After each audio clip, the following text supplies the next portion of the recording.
Sadhguru, what about when people say that we were created by God? See, obviously you did not create yourself, that's for sure. Our ideas of God may vary from culture to culture. Different people around the world have different ideas about it, different beliefs about it. But why we came to this idea is this: we all crawled out of our mother's wombs and you see a newborn child how he's looking. He's asking, who, what the hell is all this? So much creation. Do you see question marks in his eyes? What? So much. Who did all this? Obviously, first he looks at his mother. Well, the mother delivered you, but she can't deliver the planet. Then you look at your father, well, obviously he can't do all this. Then you looked at every other adult around you, nobody seems to be capable of doing all this. Then being human beings, we say, there is a big human being sitting up there. He does all this. I'm sorry ladies, he's a man.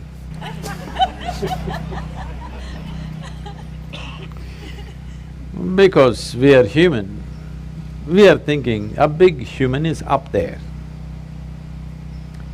But it's a fact that we did not create this, isn't it? Neither this nor this. We did not create this, we meddled with it. We meddled with it, we muddled with it, but we did not create it, for sure. So we need an explanation. This is a choice you have. Do you need an explanation or are you willing to explore? If you explore, you will come to one kind of situation within yourself. If you come to agreement with some explanation that somebody gives you, the only choice is either to believe it or disbelieve it. If you believe it, you will become confident. It'll not bring any clarity, it'll bring you confidence. If you disbelieve it, you will be confused. If you're joyfully confused, it's very wonderful. But most people don't know how to handle their confusion joyfully. When they get confused, they make themselves miserable. But the most wonderful thing in human intelligence is to recognize what you do not know as you do not know. Everything that you do not know, you believe. This is a serious problem. We have done terrible things to each other simply because I believe this, you believe that. Continuing to do it even now, isn't it, across the world? Because I believe one thing and you believe something else. Now if I let you live, my belief will suffer. The best thing is you're dead.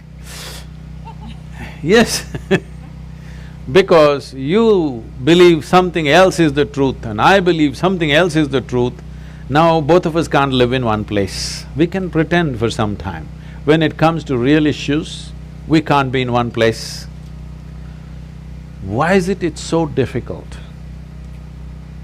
If you really have a working intelligence, you must be able to see what I do not know as I do not know, isn't it?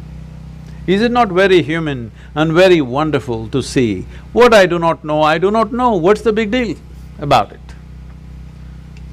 If you see I do not know is an immense possibility.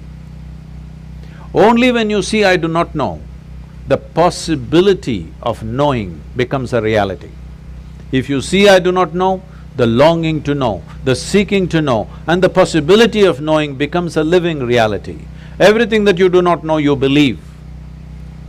You have to be only among your kind. If you are with another kind of people, either they should not exist or you should not exist, that's all it'll lead to. So this is something that we have to come to, because human intelligence is at its best when it does not know. If I just think I know, I will become stupid because I have my conclusions about everything. If I see I do not know, intelligence is full on, isn't it? You want to keep your intelligence in a working mode or a off mode? You saving it for another place? No, I want to know because it looks like that. A lot of people are saving it for elsewhere. No, you need it here. If you need it here, please look at this and see. When you see I do not know, you become very conscious, very aware, very alert. Is it true? Yes. When you think I know, you do the dumbest and idiotic things, very gross things, yes or no? Yes. If you really see I do not know, you have fight with nobody. You have no fight with anybody, isn't it? Yes. I know is always a fight. So in the yogic culture, there is a phenomena. I'm calling this a phenomena because today, this evening, you may not understand what I'm saying, but if you invest some time and energy, you will understand. We identify with our ignorance, never with our knowledge.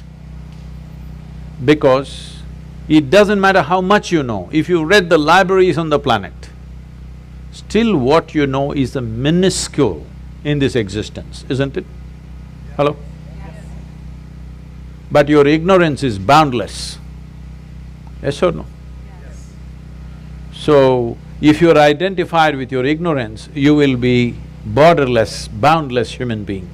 If you're identified with your knowledge, you will become a constipated human being. Constipated means it happens little by little. This is how life is happening right now. Little by little it is happening. It is not happening in a beautiful way. It is little by little. We have to strive to find one moment of joy somewhere.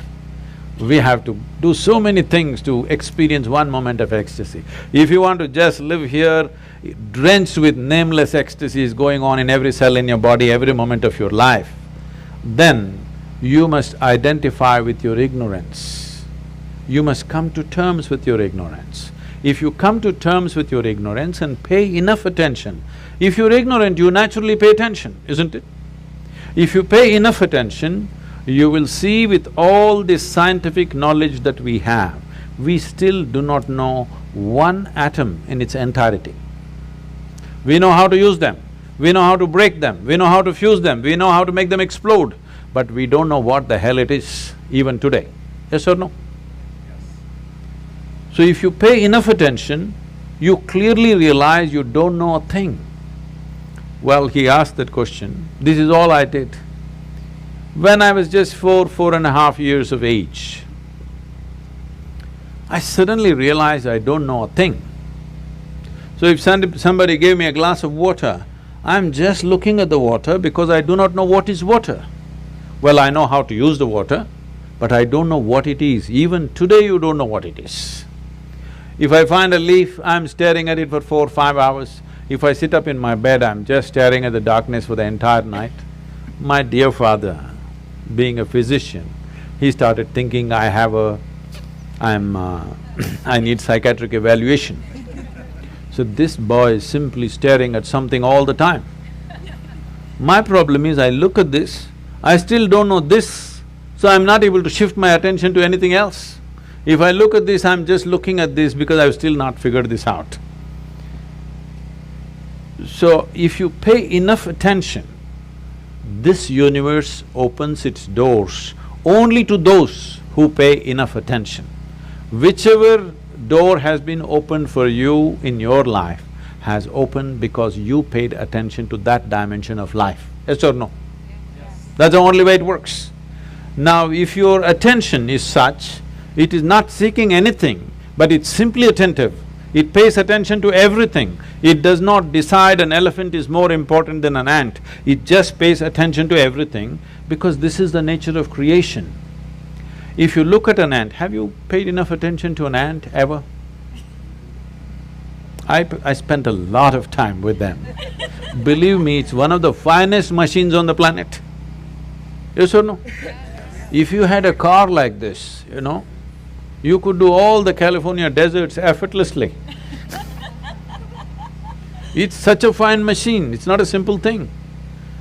If you pay enough attention to the ant, you will realize whatever created this ant, it did not pay any less attention to the ant than it paid to you.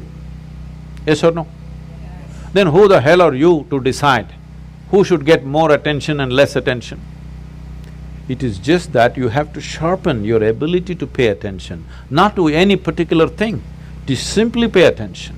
If you pay enough attention, is it true this body, though you gave food from outside, this body was created from inside? Yes? So whatever is the source of creation must be functioning from within you, isn't it? Is it? So, when you don't know what is the nature of the source of creation, you may use in English language. In India we have many words. In this part of the world you may call it God. It's just your explanation for the source of creation, isn't it? Because you have no explanation for the creation, you saying, God made this. We have 1,000 names for that, all right? But fundamentally, we are trying to explain the source of creation. Is it true in your experience, the source of this life's creation is functioning from within you? If it's functioning from within you, if it's somewhere up there and you missed it, it's okay.